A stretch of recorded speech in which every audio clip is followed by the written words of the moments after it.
Bacaan dari kitab Putra Sirat. Kalau ayakan digoyang-goyangkan, maka sampahlah yang tinggal. Demikian pun pula keburukan manusia tinggal dalam bicaranya. Perapian menguji periuk belanga penjunan, tetapi ujian terhadap manusia terletak dalam bicaranya. Nilai ladang ditampakkan oleh buah pohon yang tumbuh di situ. Demikian pula bicara orang menyatakan isi hatinya. Jangan memuji seseorang sebelum ia berbicara, sebab justru bicaralah batu ujian manusia. Demikianlah sabda Tuhan. Syukur kepada Allah.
Kasih setiamu di waktu pagi dan kesetiaanmu di waktu malam. Sungguh baik menyanyikan syukur kepadamu ya Tuhan. Orang benar akan bertunas seperti pohon kurma, akan tumbuh subur seperti pohon naras di Libanon. Mereka yang ditanam di bait Tuhan akan bertunas di pelataran Allah kita.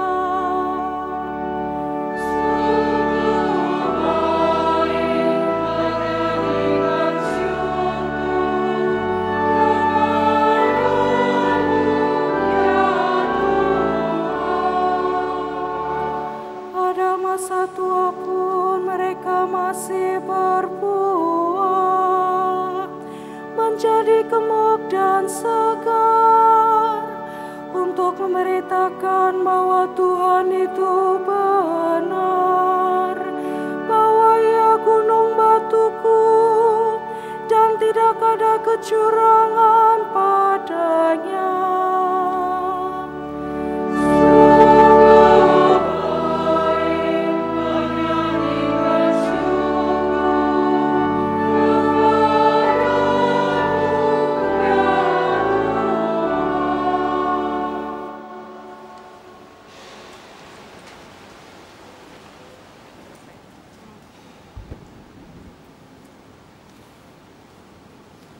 Bacaan dari surat pertama Rasul Paulus kepada jemaat di Korintus.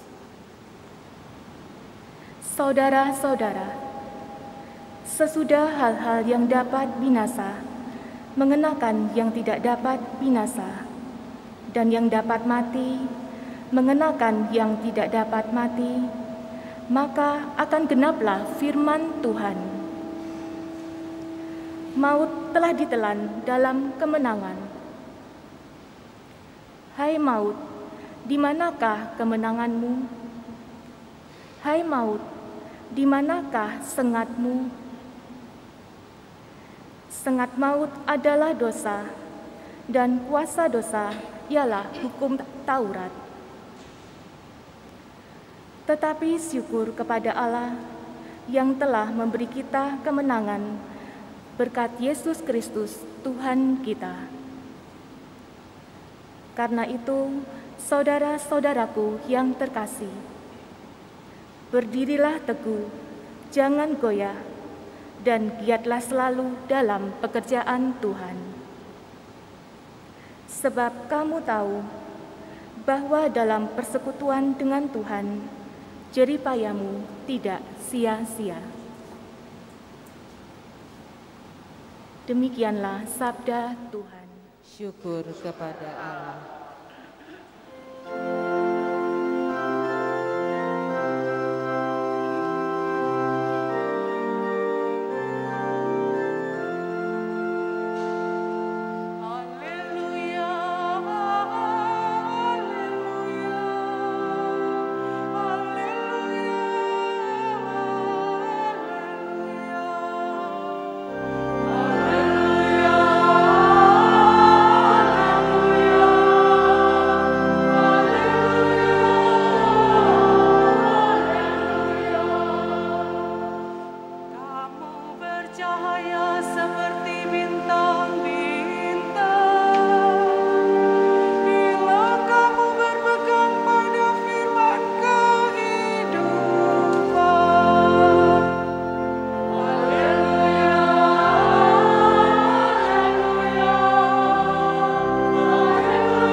Tuhan bersamamu dan bersamamu.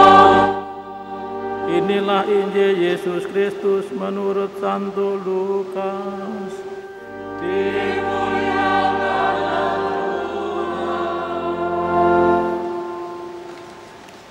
Sekali peristiwa Yesus menyampaikan perumpamaan ini kepada murid-Nya.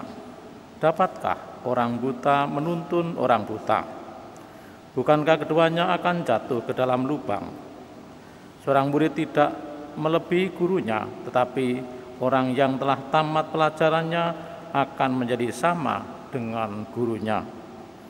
Mengapa engkau melihat serpihan kayu di dalam mata saudaramu, sedangkan balok di dalam matamu sendiri tidak engkau ketahui?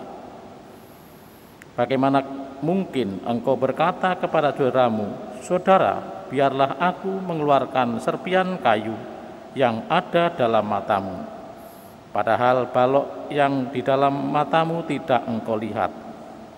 Hai orang munafik, keluarlah dahulu balok dari matamu, maka engkau akan melihat dengan jelas untuk mengeluarkan serpihan kayu itu dari mata saudaramu. Karena tidak ada pohon yang baik menghasilkan buah yang tidak baik, dan juga tidak ada pohon yang tidak baik yang menghasilkan buah yang baik. Sebab setiap pohon dikenal dari buahnya, karena dari semak duri orang tidak memetik buah ara, dan dari pohon duri orang tidak memetik buah anggur. Orang yang baik mengeluarkan apa yang baik dari perbendaharaan hatinya yang baik, tetapi orang yang jahat mengeluarkan apa yang jahat dari perbendaharaannya yang jahat, karena yang diucapkan mulutnya meluap dari hatinya. Demikianlah sabda Tuhan. Terpujilah Kristus.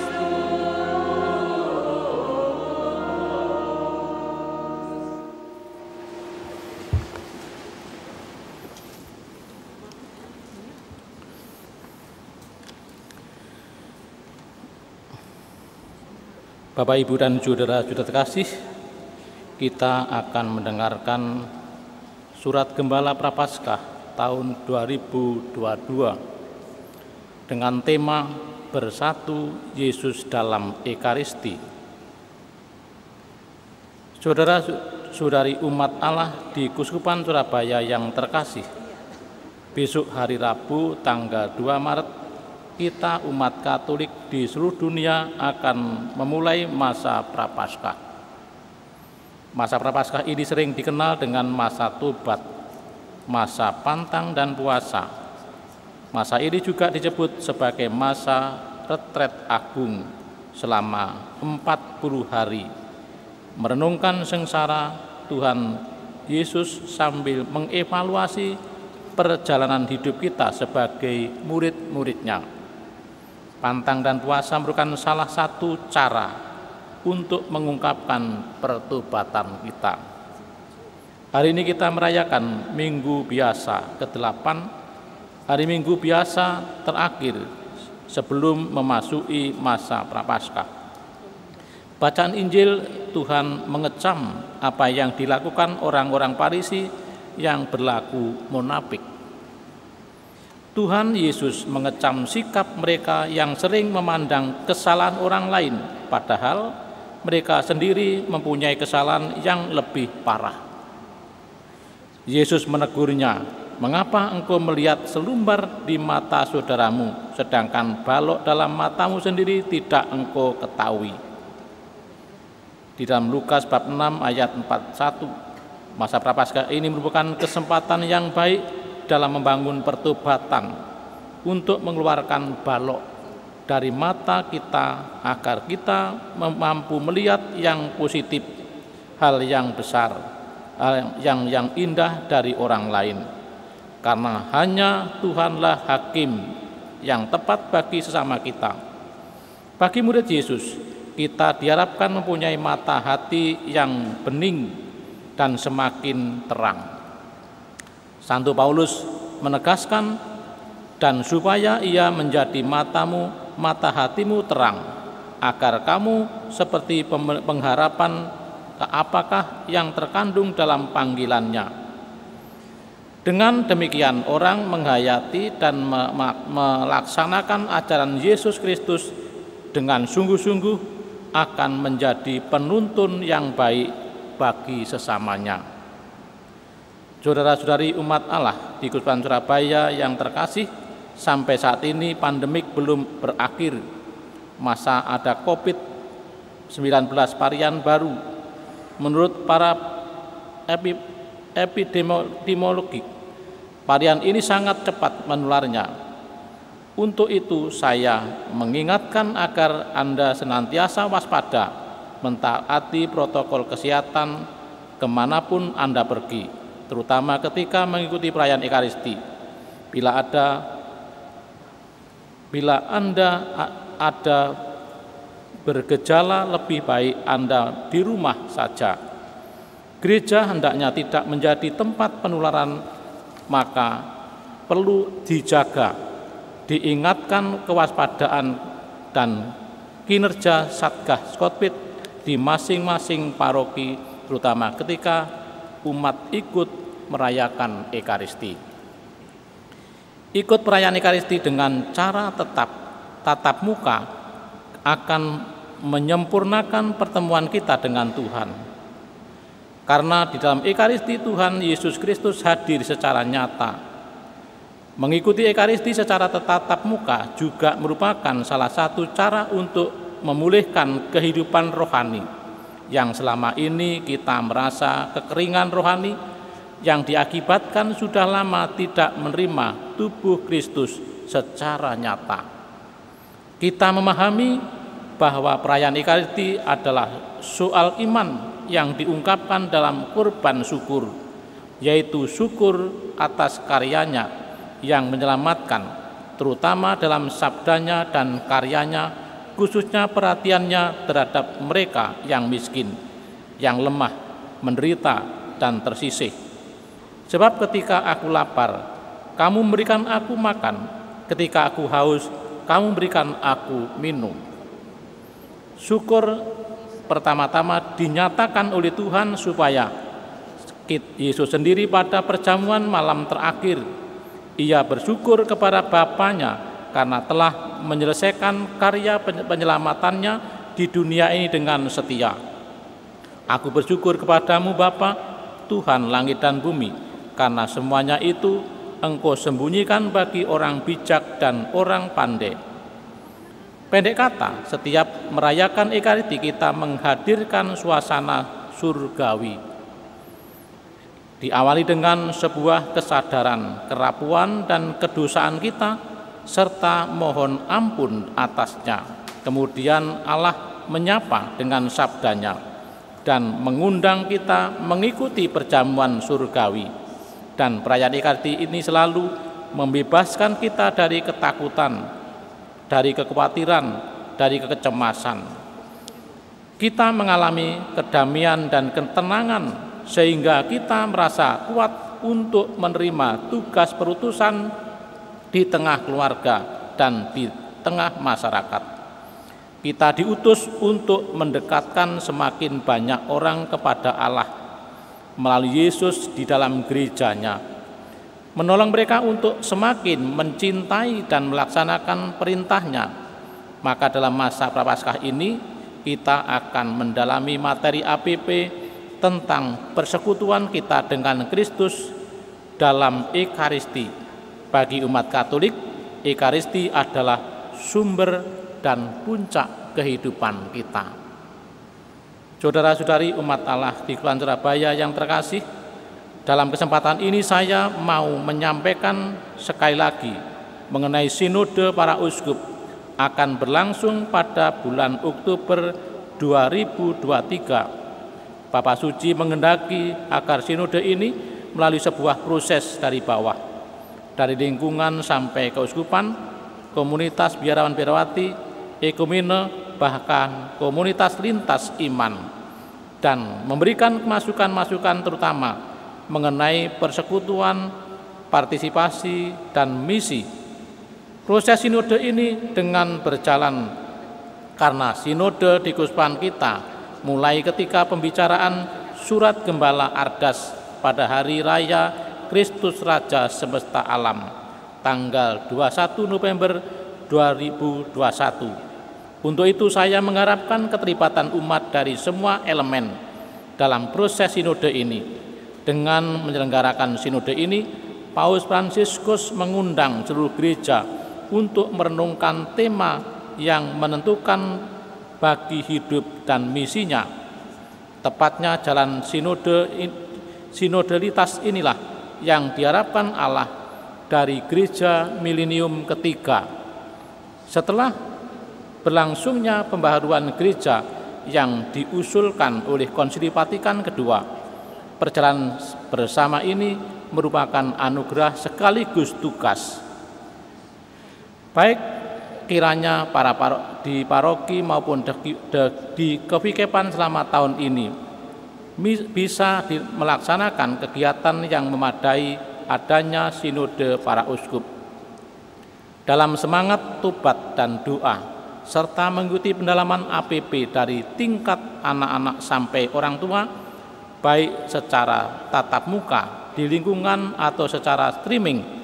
Semoga kita semakin diteguhkan dalam iman, harapan, dan kasih.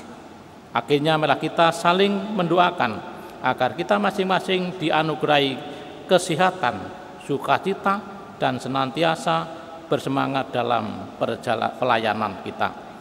Surabaya 21 Februari 2022, berkat Tuhan. Monsinyur Vincentius Sutikno Wisaksono, Uskup Surabaya. Kita lanjutkan peraturan pantang dan puasa Keuskupan Surabaya tahun 2022.